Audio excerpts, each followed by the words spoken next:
this track is pretty technical, you know, it's really physical, so I felt good though. I mean, seconds were coming off, bike ran great, so we had a lot of fun. I had a lot of fun.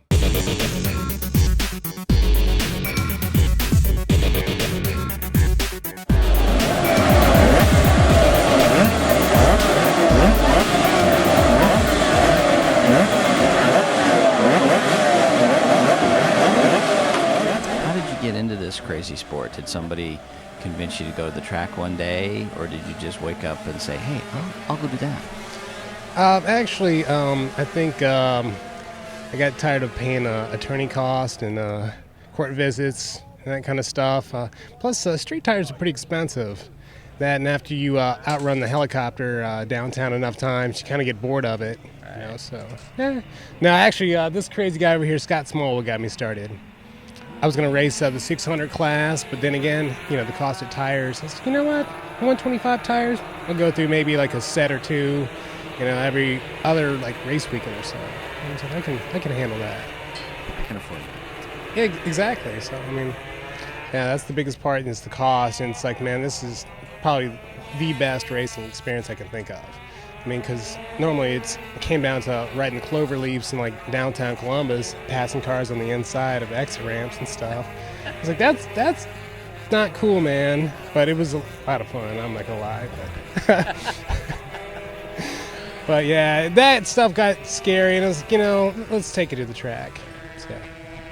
Are there any AMA or World Pro racers that you look at their styles and how they ride and emulate that and think, I'm going to try that?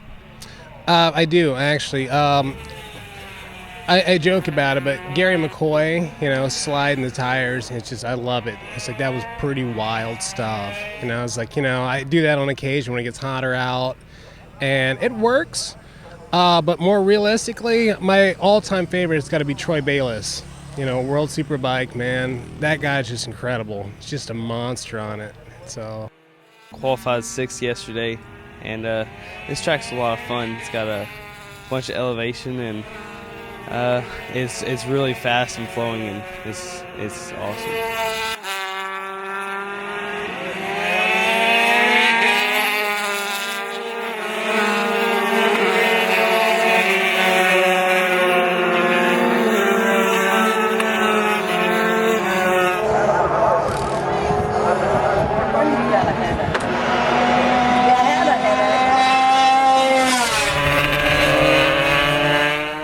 A lot of young kids here this weekend, a lot of competition. One thing about USGPRU is it just gets more and more difficult every year. I get older and everyone else gets younger. But it's a lot of fun.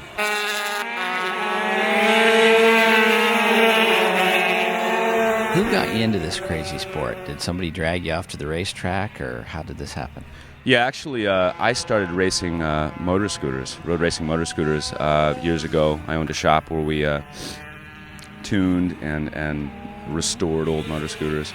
Started racing the motor scooters, did really well, and then always fantasized about racing GP bikes.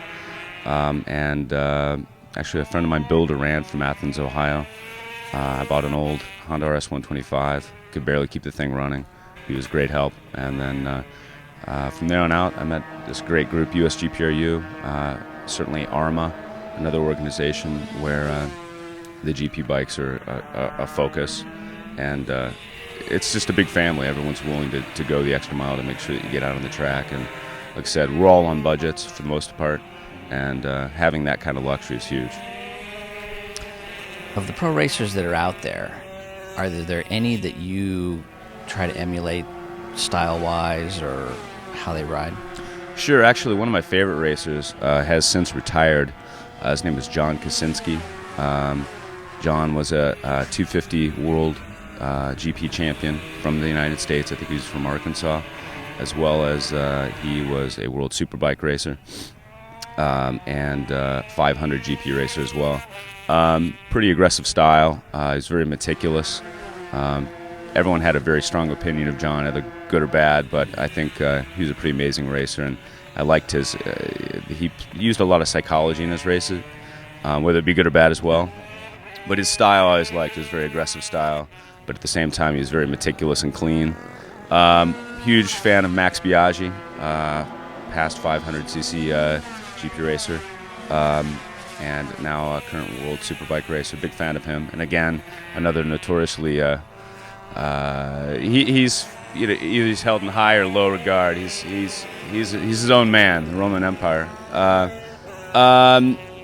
Gary McCoy as well. Gary McCoy is a guy that can kind of ride around problems. Oftentimes in the 500s, he was usually sliding sideways or sliding down the track, one of the two. But nonetheless, he was an incredible rider. Had a lot of bike skills that carried over from Speedway. He was from Australia. But those are probably my three favorites.